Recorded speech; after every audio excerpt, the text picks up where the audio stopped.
இது அடுத்த பாசத்துல தூமணி மாடத்து சொத்து விளக்கெரியா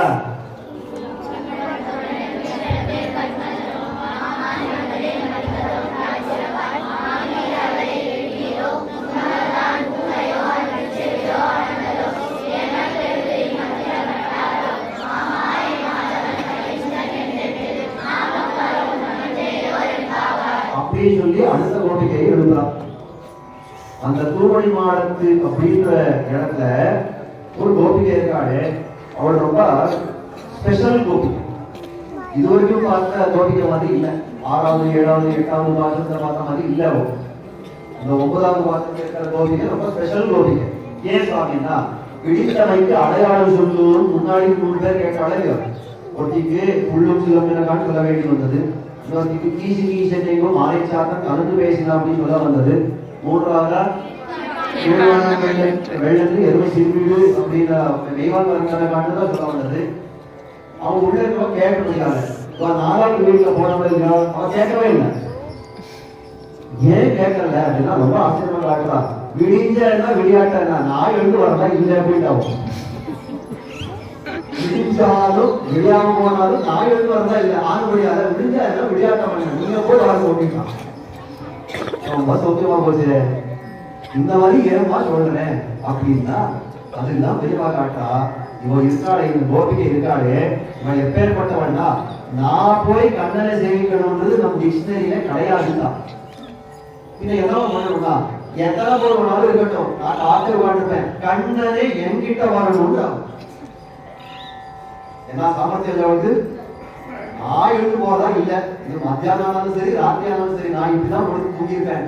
கண்ணன் என்கிட்ட வரணும், என்ன ஆள் பண்ணணும், இதுதான் என்னுடைய சொரூபம். இதுதான் அந்த மாதிரி இருக்கிற இந்த கோபிகையை பார்த்து எழுதுறா. தூமணி மாடத்து சுற்றும் நிலத்தேய தூபம் கவள. அவள் இருக்கிற மாளிகை எப்படி இருக்கிறதுன்னா தூமணிமாடம். மணிமாடம் அப்படின்னா ரத்தங்களாலே பண்ணப்பட்ட ஒரு வீடம். நமக்கு ஆச்சரியமா இருக்கும். நமக்கு செங்கல் வச்சு வீடு கட்டுறதுக்குரிய பிராணம் காய வைக்கணும். அவள் ரத்தத்தை ஒரு மாளிகை கட்டிருக்காங்க. அந்த ரத்தத்தை மாளிகை யார் கட்டி கொடுத்தாங்க? கண்ணன் வேற கட்டி கொடுத்துருக்காங்க. என்ன இருக்க சுவாமி, கண்ணன் நமக்கு எல்லாம் இந்த மாதிரி பண்ண கொடுக்க மாட்டானா? ஒரு கோபிகள் மட்டும் தானா? நமக்கு அவன் இந்த மாதிரி பண்ணி வச்சிருக்காங்க. கோபிகளுக்கு அந்த மாதிரி தூமணிமாடத்தை பண்ணி கொடுத்திருக்காங்க. என்ன விஷயம்? தூமணிமாடம் அப்படின்ற தூமணிதான் தூய்மையான மணி. அதாவது ரத்தத்தை நிலத்தை எடுக்கச்சவே தோஷமே இல்லாத ரத்தங்களா பார்த்து பக்தர்களுக்கு மாளிகையில சமைச்சு கொடுக்குறாங்க பெருமாள். அந்த ரத்தத்துல ஏதாவது தோஷம் இருந்தால் அதெல்லாம் தனுப்பிச்சுட்டு அந்த தோஷத்தை கழிச்சுட்டு போனா போது அதை தனுப்பிச்சுக்கிறாங்க. எத்தனை நல்லா இல்லை பெருமாள். தோஷத்தோட தனக்கு வச்சுடுவார். தோஷமே இல்லாததுன்னா தன் பக்தர்களுக்கு தீவிச்சுக்கோ கொடுத்துருவாருன்னா எந்த குணத்திற்கு பெருமாளுக்கு அதை காட்டாருங்க. தூமணி மாடத்து சுத்தும் விளக்கெரியா. முதல்ல மணிமாடம், இந்த மணிகள் இருக்கிறது ரத்தங்களாக இருக்கிறது, அதுக்கே தனிப்பட்ட ஒரு பிரகாசம், ஒரு வெளிச்சம் உண்டு. அதுக்கு பெருசா லைட் போட்டாதான் பிரகாசம் கிடையாது. அதுக்கே ஒரு பிரகாசம் உண்டு. ஒரு மணிக்கே எத்தனை பிரகாசம்னா வீடே மணியா இருக்கிறது. அப்ப எத்தனை பிரகாசமா இருக்கும். அந்த விளக்கு சுவாமி ஏற்கணும் அவசியமே இல்லையே அப்படின்னா இது ஏதோ கண்ணு தெரியல இருட்டு அதனால வெளிச்சத்துக்காக விளக்கு ஏற்றேன்னு சொல்லல. இவ பாருங்க சூரியவாதம் ஆயிருக்கு, அவங்க எல்லாம் கண் தெரியறதா இல்லையா? தெரிஞ்சு இங்க விளக்கு ஏற்றி வச்சிருக்கோம். எதனால? மங்களம் அப்படின்ற வழியாக அது எதனால விளக்கு ஏற்றி வச்சிருக்கோம்னா மங்களம், அது மங்களமான வஸ்து அப்படின்றபடியாக விளக்கேற்றி வச்சிருக்கோம். அந்த மாதிரி இந்த கோபிகை இருக்காளே வீடு முழுக்க விளக்கேற்றி வச்சிருக்காங்க. நாம எல்லாம் பெருமாள் அறை அப்படின்னு பூஜா அறை அப்படின்னு ஒரு இடத்துல மட்டும் விளக்கேற்றி வச்சிருக்கோம். ஏன் இவன் என்ன பண்ணிருக்கானா அந்த விளக்கை வீடு முழுக்க ஏற்றி வச்சிருக்காளா? ஏன் கண்ணன் எப்போ வருவான்னு தெரியாது, அவன் வீடுக்குள்ள வந்தா எங்க கூட விளையாடுறான்னு தெரியாது, அவன் எங்க இருந்தாலும் அங்க விளக்கிருக்கணும் அப்படின்றபடியாக வீடு முழுக்க விளக்கேற்றி வச்சிருக்காளாம். சுற்றும் விளக்கெரியா தூபம் கமல. ஒரு விளக்கு மட்டும் ஏற்றி கேட்டால அங்க தூபத்தையும் ஏற்றி வச்சிருக்கான். உடனே கேட்டா, சாமி இந்த பெருமாளுக்கு திருவாரூர் முன்னாடி நீங்க ஏதோ தூபம் போடுறீங்க, அது பெருமாளை மறைஞ்சு போறாரு. அந்த மாதிரி தூபம் கமலம் போட்டா வீடு முழுக்க புகையா போடும். இவளையே இருக்கணும்னா இல்ல புகை மூட்டமா இல்லாம ஆனா வாசனை மட்டும் பக்கத்து வீட்டுக்கும் சேர்ந்த அளவுக்கு இருக்கிறது தூபம். அது கமல, அது வாசனையோட இருக்கிறது தூபம் கமல. புயலடனே கண்படம் நல்லா படுக்கிற ஒருங்கி கூட்டியே கண்ணன் விட்டுட்டு நமக்கு எல்லாம் படுக்க பார்த்தாலே நெருப்பு மாதிரி இருக்கிறது. நமக்கு அந்த தூங்கறதுக்கே மனசு வர மாட்டேங்கிறது. நீ என்னமா ஆனந்தமா தூங்கிருக்க பிடிக்கிற கேட்கணும். புயலடனே கண்மணனும் மாமான் மகளே, மாமான் மகள் அப்படின்னா இவள் இருக்கிறது ஆண்டாள் இருக்கிறது ஸ்ரீவில்லிபுத்தூர்ல, ஆசை கொண்டிருக்கிறது திருவாய்ப்பாடியில கோகுலத்துல. அங்கே என்ன சம்பந்தம்னா மாமா அன்பகளே. இங்க 1000 வருஷத்துக்கு முன்னாடி இருக்க ஒரு கோபிகையை பார்த்து மாமா அன்பகளே அப்படின்றான். என்ன அர்த்தம்னா வேற ஒண்ணும் இல்ல, இந்த பாகவதர்கள் பக்தர்கள் இருக்காங்க பெருமானோட சம்பந்தம் கொண்ட மாதிரி இருக்காங்க. அவர்களை எல்லாம் நமக்கு ரொம்ப நெருக்கமான பந்துக்கள் அப்படின்னு வச்சுக்கணும். அதான் நமக்கு பந்துக்கள். பெருமானை சேவிக்க ஒட்டாம இருக்கிற மாதிரி பந்துக்கள் இல்ல, பெருமானை சேவி அப்படின்னு சொல்லி நம்ம பெருமான் கிட்ட அழிச்சு போறவர்களால அவர்கள் தான் உண்மையான பந்துக்கள்.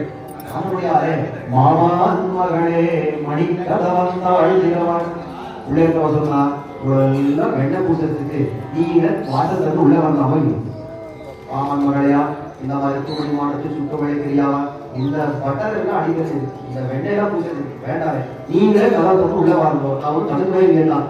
அவர் சொல்றா வெளியில இருக்க அவர் சொல்றா இதெல்லாம் எப்படி இருக்கு தெரியுமா? மணி மாடமா இருக்கிறதையோ மணிமணியா இருக்கிறதையோ முதல்ல கதை எங்க இருக்குன்னே தெரியல இருக்கு. நான் எங்க இருந்து நான் சோழ இருந்து கட்டுட்டு இருக்கேன், நான் கதவை கட்டுட்டு இருக்கேன், ஒண்ணும் தெரியல. அந்த மாதிரி இருக்கிறது. கொஞ்சம் உதவி பண்ணு, நீயே ஒரு கதவை தொடுத்துட. அது எங்க இருக்கிறதா நமக்கு தெரியல. அந்த கதவை மணிக்கதவா தாழ்த்தியவா அந்த சாப்பாடு எங்க இருக்குன்னு தெரியல. அதோட நீயே வந்து அந்த கதவை தொடுத்து. இதெல்லாம் சொல்லிட்டு இருக்க அவன் பேசவே இல்லை. அவன் உள்ள இருக்கிற தாயார் உண்டானா, இந்த கோபிகளோட தாயார் உண்டானா வந்துட்டு சொல்றா, ஏண்டிமா உன் ஃப்ரெண்ட்ஸ் எல்லாம் அவ்வளவு கூப்பிடுறாள் இல்லையோ, எழுந்து போய் அவன் கூட போக வேண்டியதுதானே, இப்படியே தூங்குற அப்படின்னு கேட்ட உடனே அந்த வாய்ஸ் கேட்டதா ஆண்டாள். அந்த தாயார் வந்து எழுப்புற வாய்ஸ் கேட்டதா உடனே பட்டு குடிச்சுட்டா. மாமீர் அவளை எழுப்பீரோ, கொஞ்சம் எழுப்புமே என்ன பாடப்படுறாங்க. அந்த பெண்ணை எழுப்புற மாமி அவளை எழுப்பீரோ. அவள் உடனே கேட்டா உன்மகள்தா ஊமையோ கன்னி செவிடோ அனந்தலோ ஏமப்பெருந்துயில் மந்திரப்பட்டாளோ. ஏமா மாமி உன்னுடைய பெண் இருக்காளே, இந்த தோழி இருக்காளே, இந்த கோபிகை இருக்காளே, இவன் என்ன ஊமையா? நான் இவ்வளவு பேசிட்டு இருக்கேன், ஒரு திரும்பி ஒரு பேசி கொடுக்க மாட்டேங்கிறா, பேச்சே வரா, ஊமையா? இல்ல நான் இவ்வளவு சொல்லியும் காத்த விடவே இல்லையா, காத்த கொலையே இல்லையா? அவளுக்கு செவிடா?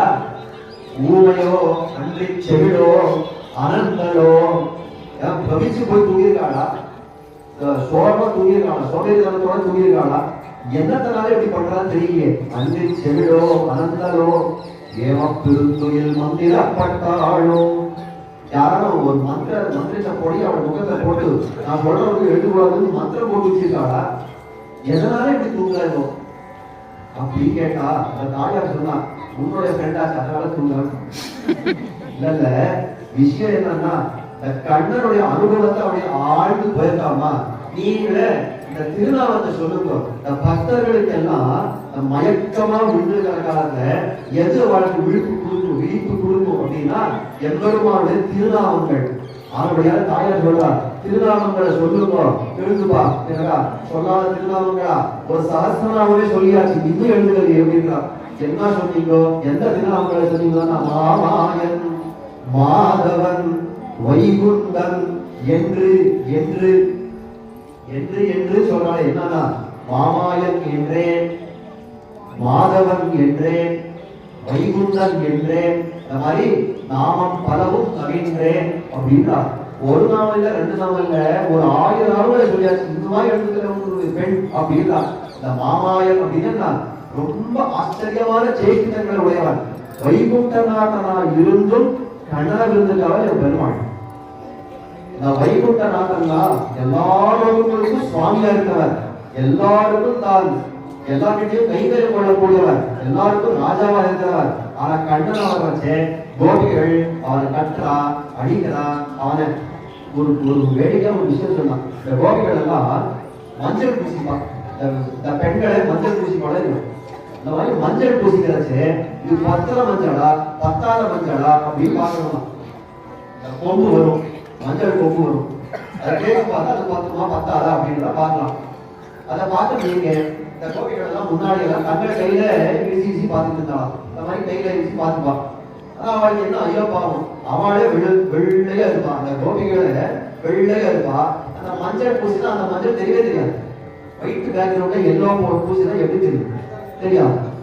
கண்ணன் இருந்தாங்க ஐயோ ரொம்ப சௌகரியமா கொடுத்துருக்கேன் கண்ணா வாடகை அப்படின்னு என்ன ஓடி போயிடுவான். கோபிகள் கூப்பிட்டாலே ஓடி போயிட்டு இருக்காங்க. உடனே கொஞ்சம் குனி அப்படின்னு அது குனியுவாங்க, தத்துவம் குனியுமா. உடனே முதுகுல தேய்ச்சி பார்ப்பாங்க. ஏன் தெரியுமா? கண்ணன் பெருப்பொழியும் ஒரு பிளாக் போர்டுல எல்லோ கலர் சாப்பிட்டு எழுதுறது எப்படி இருக்கும்? அவ்வளவு பொழிச்சு தெரியுமோ. அது முடியாத இந்த கண்ணுடைய முதுக மஞ்சள் தேய்ச்சி பார்ப்பாங்க. இந்த கோபிகள் பத்துமா பத்தாதான்னு. அந்த மாதிரி எப்பேற்பட்ட சர்வ சுவாமியான எம்பெருமான் அவன் எப்படி உள்ள கொண்டிருக்காங்க, எப்படி இவனை ஆட்கொண்டிருக்கான். இந்த மாதிரி ஆச்சரியமான சேஷிதங்களா பண்றானே மாமாயன். மாயன் அப்படின்னா ரொம்ப ஆச்சரியமான காரியங்களை பண்றான். மாமாயன் இவனை விட ஆச்சரியமா ஒரு காரியம் பண்ணவே முடியாது. மாமாயன் எதனால இதுல பண்றான்? எங்க பெற்று வந்தான்னா மாதவன் பெரிய விராட்டிக்கு நாயகன் மகாலட்சுமி நாச்சியாருக்கு கணவனாய் கருமையாலே இத்தனை காரியங்கள் பண்றான். மாதவன் வைகுந்தன் நமக்கு வைகுந்தவான் போகத்தையே கொடுக்கிறவன். அந்த பராத்பரன் அந்த எம்பெருமான் வைகுண்டா அப்படின்னு சொல்லக்கூடிய சம்ஸ்கிருத சப்தம் வைகுந்தன் அப்படின்னு அது தமிழ்ல. மாமாயன் மாதவன் வைகுந்தன் என்றென்று நாமம் பலவும் தவிர்த்து ஏதோ என்பாவாய் அப்படின்றா. இந்த நாமம் பலவும் அவன் சொன்னால் ஆறுபடியாலே இந்த பெண்ணை எழுந்துக்கணும் அப்படின்னு சொல்லி இந்த பெண்ணையும் எழுப்பி இந்த 2 பேரோட அடுத்த ஒரு மாளிகைக்கு போறா அப்படின்னு சொல்லிட்டால் அது என்னன்றது அடுத்த பாசத்தை நாளைக்கு அனுபவிப்போம். இப்போது இந்த பாசத்தை சொல்லுங்க. தூமணி மாடுத்து